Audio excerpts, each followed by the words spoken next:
Jews add a lot of credibility to their message, their evangelical activities elsewhere in the world, outside of Israel.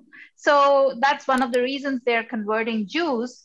But also, it's not like they haven't succeeded in converting Jews, right? There are these organizations called Jews for Jesus, or I think that's one of the very active organizations that are promoting Jesus as Jews promoting Jesus as the Messiah.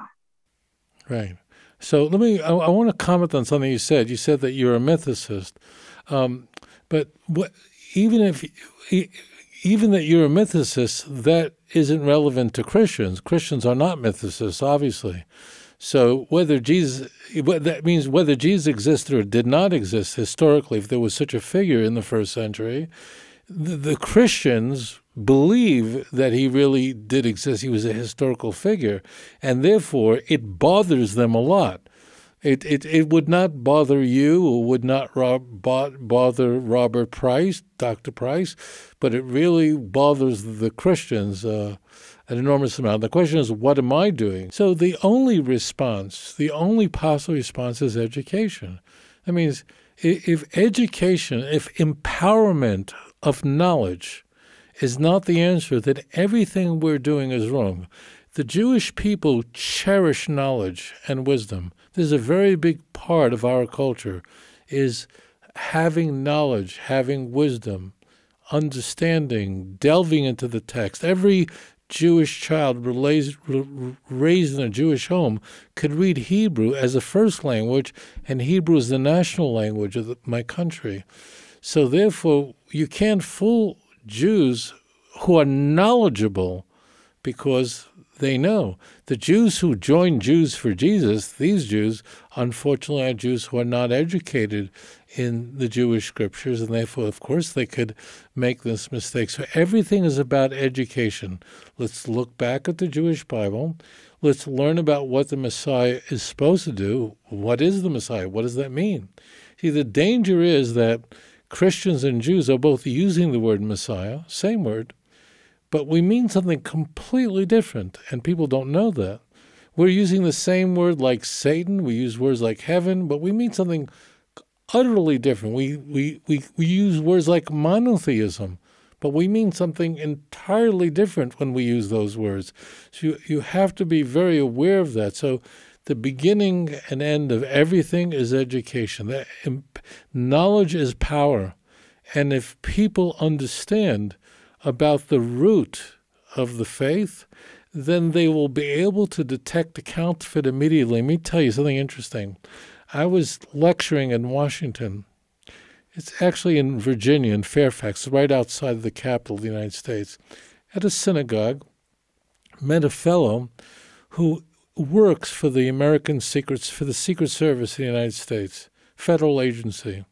His job is not to protect the president or any official. His job is to protect the currency of the United States, which is like a world standard. And the Secret Service has a very important role. It's a very central core role, mandate, is to make sure that counterfeits do not make it into the economic system. The counterfeiters are caught. And I asked them, how do you do this? Do you have agents studying different kinds of counterfeit money that's been confiscated over the years? And he said, no, Rabbi, that's not the way we train agents.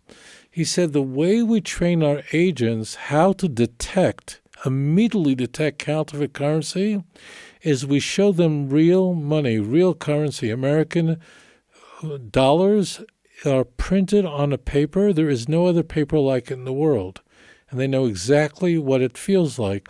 They're very complex, fine line engravings and shifting watermarks in a genuine dollar and genuine American currency. And if an agent knows real money very well in every aspect of what to find real money, if you dare put a counterfeit in his hand, he will know it immediately. What am I saying to you? I'm saying that in order to know what the counterfeit is, know what the real thing is. Go back to the original. Understand the original text. If you know the original text, then no one will be able to fool you with a counterfeit. And that's our message. Knowledge, empowerment, learn the real thing. You'll detect the counterfeit immediately. Very well said. To identify the counterfeit, first know the original. So, Rabbi, I have another question. One of the constant questions that has been asked to me is India a tolerant country, a religiously tolerant country? And more than once I have said, if you want to know whether India is a tolerant country, then you need to ask the Jews who lived in India. I'm sure you are aware that we have synagogues in India. And as per what I read and what I've heard, probably the only country in the world where Jews were not persecuted was India. Right. In such a context, don't you think it's ironical that people still say that there is no religious freedom in India? I will also substantiate this because it is not the question of practicing or professing a religion what matters here. Especially the Christian community. What they want is they want to indulge in conversion.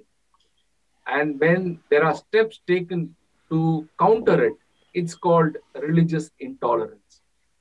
And the Hindus are brandished and blamed, saying that they're intolerant. It's like this. You can practice your faith, but when you are trying to force your faith on others, the Hindus are waking up to it today. And that's been branded as extremism. Probably as a child, the only time I heard, apart from the Bible, about a Jew was Shakespeare's Merchant of Venice. Shylock is the villain. And this, every possible child, it's a curriculum, part of the curriculum. And if you actually read the whole book, then your hatred towards the Jews only builds up. So that's the kind of strategy, what I see has been used to demonize the Jew. And if you look at the Christian Bible, it's only demonizing the Jews, whether it's a Good Samaritan story or you name the story where you find a Jew who has not listened to Jesus. So aren't these strategies, what kind of new strategies are being used in Israel? Okay, this is very interesting because there's a lot of information coming at me. What is very striking about The Merchant of Venice is that Shakespeare never met a Jew in his life. The Merchant of Venice was written during the 16th century, at a time when there were no Jews in England. Jews were expelled from England. It was only many decades after Shakespeare died that Jews were allowed to return to England. For many centuries, Jews were expelled from England. Most people don't know this, but with the exception of Ireland, Jews were expelled from every single European country, all of them Christian, of course, which is mind-blowing. Which is even more mind-blowing is that all of Shakespeare's views about the Jewish people, which of course is very prominent in this play, all comes from the Christian characterization of the Jew. And the Jews are characterized in a certain way as a villain throughout the Gospels. And therefore, Shakespeare wasn't foolish. When he had to create the villain, he knew exactly who, to make sure that the villain, not the hero, was the Jew, or else the play would have never taken off and he would have never become such a big success story. If anybody in England, in 16th century England, would have written, books about, how fantastic the Jews are, the books would have been thrown in the garbage and the person who wrote them would have been burnt at the stake alive. So, so anyway, so that's what's amazing, is that it is this caricature of the Jew in going back as far as the canonical gospel, the canonical texts, 27 books in the Christian Bible, the works of the apostolic fathers, the writings of the church fathers. They all were viscerally anti-Jewish. Christians are not insane. Christians have been poisoned by this because they're reading, as you said, they're just reading, just pouring at them. The Jew is the villain. He's the worst person in the world. And therefore, you don't need to read the Jewish Bible. You don't compare anything. Of course the Jews are the enemies of God. Of course they killed God. Of course, no matter how ridiculous that is that you can kill God. But of course they can do it. Why? Because they're so evil. If you tried saying that the Swedes killed God, people wouldn't believe it. What do you mean? Swedes are nice, blonde-haired people. They didn't do any of that stuff. That's silly. If you said the Eskimos killed God, you go, are you insane? If someone said the Puerto Ricans killed God, people go, you're out of your mind. So, you see, it's funny, right? But it wouldn't work. The story just would never work if you said the Italians killed God. Italians, they're too busy making spaghetti. You know, as it turns out, according to the Christian Bible, it was the Italians, namely the Romans. It was Rome that killed Jesus. Yet no one blames the Italians for it. No one says, oh, those Italians are a bunch of Christ killers. Never. You never heard that in your whole life. How did that happen? Do you know that in Ethiopian Christianity, Pontius Pilate, the very person that sentences Jesus to be crucified, is a saint in Ethiopian Christianity. That is mind-blowing. He's venerated. People in Ethiopian Christianity pray to Pontius Pilate as a saint. This you can lose your mind hearing this. So I wanted to share this with you. Meeting Christians personally changed my entire world around, upside down, because I was as a child. I only knew Christians that hated me. I never met a nice Christian as a child. I was born 15 years after the Holocaust. All I knew was that Christians wanted to kill us, and I couldn't imagine why, and I thought they were all insane. I really did. I never met any Indians as a kid. We just didn't interact with them. But in New York, you had Christians, whether Italian, Protestant, whatever. So when I thought that people who were not Jewish must have been insane because they hate me for a reason that I don't know. They always cursed me, always. Never. If I walked as a youngster, walked past a bunch of Christians on the street, if I was lucky, they'd spit at me. That's if I was lucky. I usually would have to run away as fast as I can and cross the other side of the street so they wouldn't attack me. That's how I lived my life. So I thought they were all crazy. They're all nuts. What happened is that two things happened as a young adult. First thing is I met some very nice Christians. They're really nice people. And two is I read the Christian Bible and I began to study it. And I realized where this hatred comes from. They're reading these texts that characterize the Jew in such a toxic way that of course they hate us. Of course the church fathers despised us. Look where they're getting their information from. And that changed my view of Christians, because then I said, oh, these are really nice people whose their minds have been poisoned. You pointed out Shakespeare, The Merchant of Venice, was written, 1595, 1596. Of course that was Shakespeare's view. Why? Because Shakespeare met Jews and he had a bad experience with a Jew? He never met a Jew. He was only poisoned by the world that he lived in, which was entirely Christian. And there is the whole story.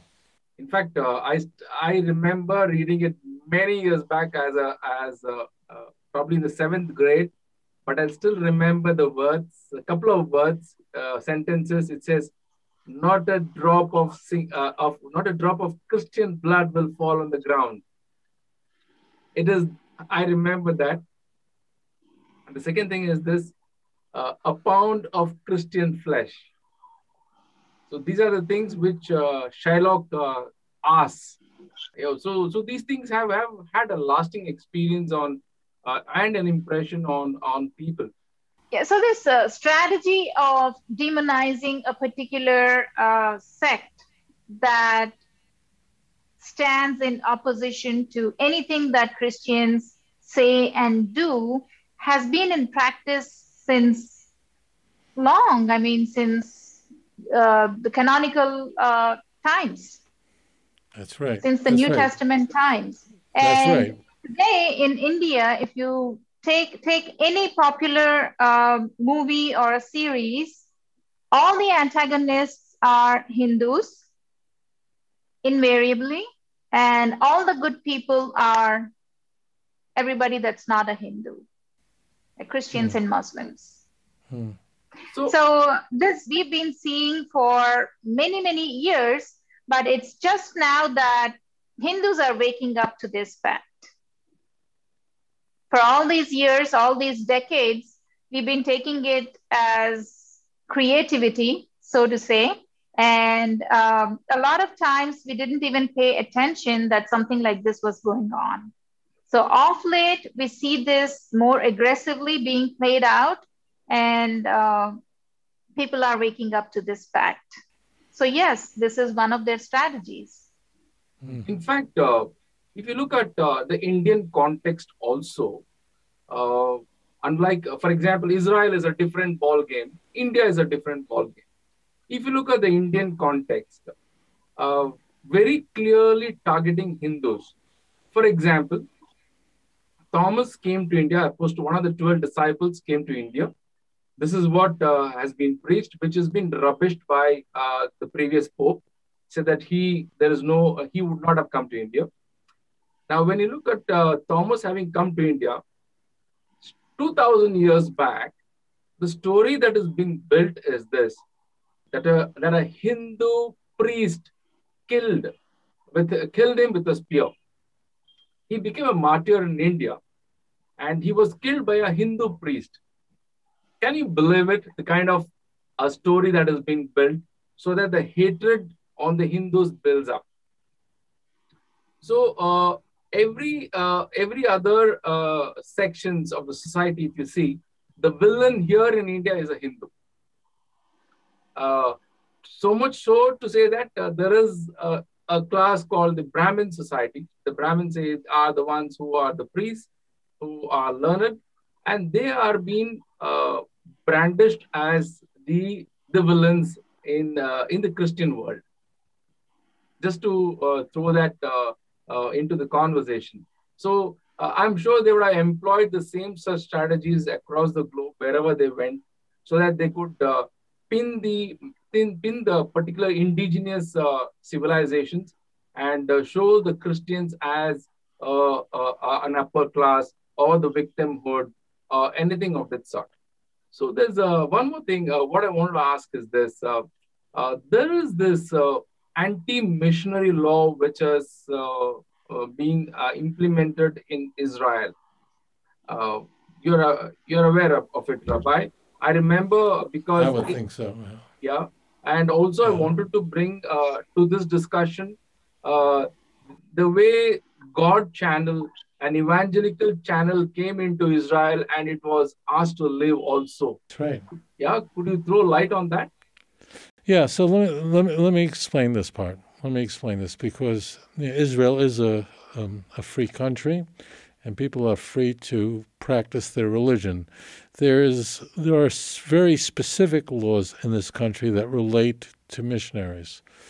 In this country, it is against the law to try to convert a minor, someone under 18 years old. That's against the law, and that is on the basis on which we were able to get God TV, which was going to broadcast on regular cable television, children as well. They were removed from the air. So in this country, you can't evangelize minors. Now, the evangelicals have all kinds of games to get around that. What they do is they have their children evangelize other children, because it's against the law for an adult to evangelize a child, but there's no law that a 10-year-old can't try to convert another 10-year-old. So they have all kinds of games like that, where they'll go to places where children play in the parks and so on, and missionaries will leave pamphlets there oriented toward children using cartoons and so on. They try to get around that. So the law in Israel is, number one, that you're not allowed to try to convert someone who is under the age of 18, a child. The other law is that you cannot provide remuneration for conversion, meaning you can't pay somebody, you can't provide a financial incentive to convert to Christianity. That's against the law as well. To any religion, you can't do that.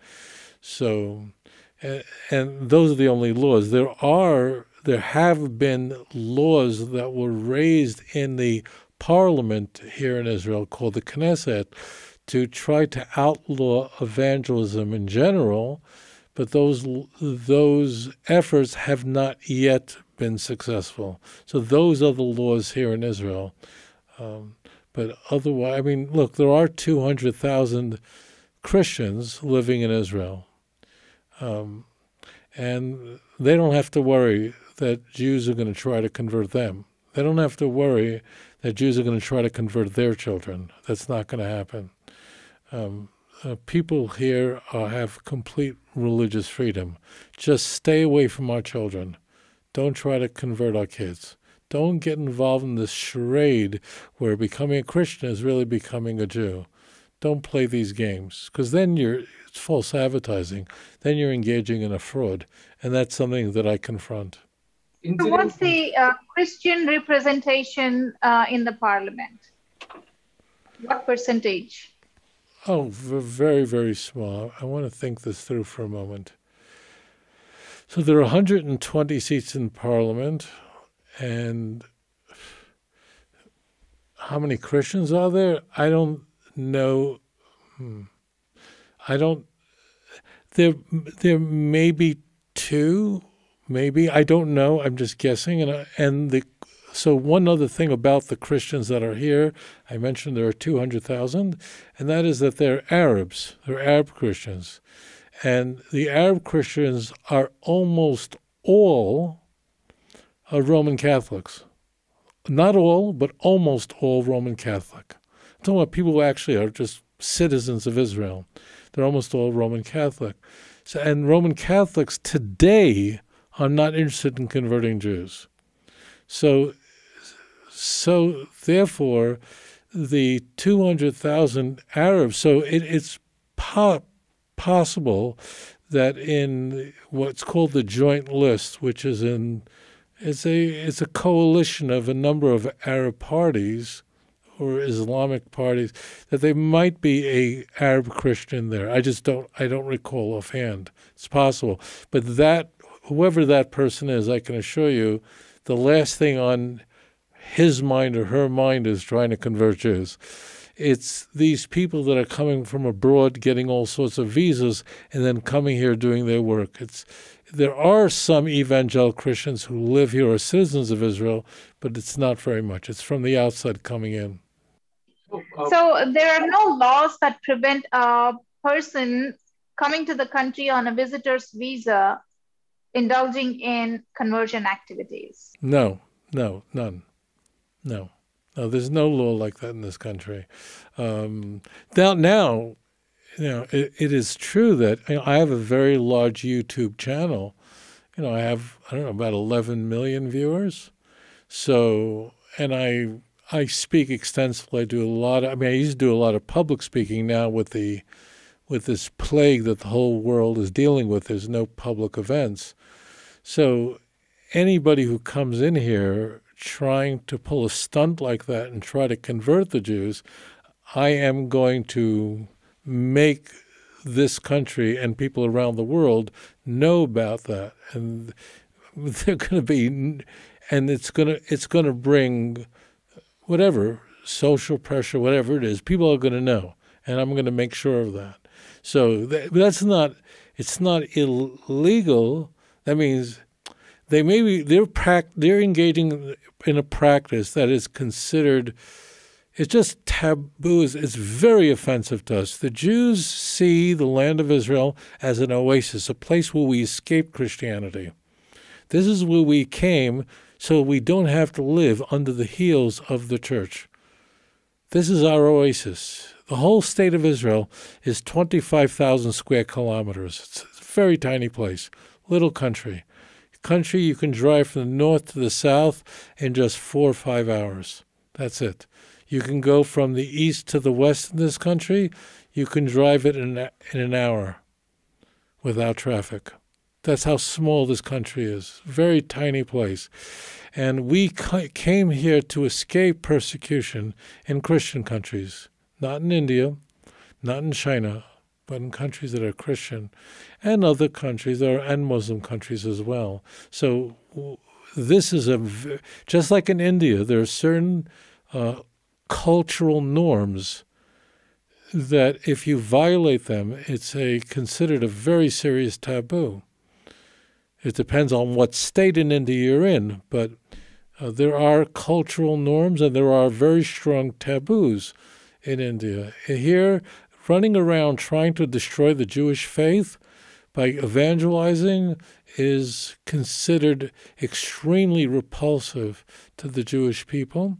And the way we responded, we don't use violence, we don't do any of those things. We don't need to. We use education and we bring it to light. Yes. Rabbi, my question is, what is the message that you want to give to the Hindus in India? The problem is that I would tell the Hindus in India to study the Jewish scriptures. I just don't know how that rings with Hindus. I'll be frank with you. I never engaged in my life in theological discussions with Hindus. I met many, but I just never engaged in them. It was always a very pleasant discussion, and Hindus in every case have an enormous respect for my faith that I've met in my life. Maybe there are some that don't. I just never met that person. Remember what I said earlier. If you want to understand about a counterfeit, the way to do that is to study the Jewish scriptures, to be educated, to have that power, to know what the Jewish Bible says. And if you understand the original, then no missionary will be able to rob you of your faith. That would be my message. So I want to end this by saying that you haven't met a Hindu who hates a Jew is because such a Hindu does not exist. Yeah. Hindus are known for their tolerance, as we've already spoken. So you will never meet a Hindu that would hate not just a Jew, but anybody. I'll tell you a crazy, I know I'm interrupting, I'll tell you a crazy thing. I never met a Hindu that tolerated me. Every Hindu I met, and I met many, respect me and respect my faith. It's not just they tolerate or put up or allow Jews to practice freely. No, it's much more than that. Hindus celebrate my faith, respect the monotheism of Judaism, adore what we consider to be sacred.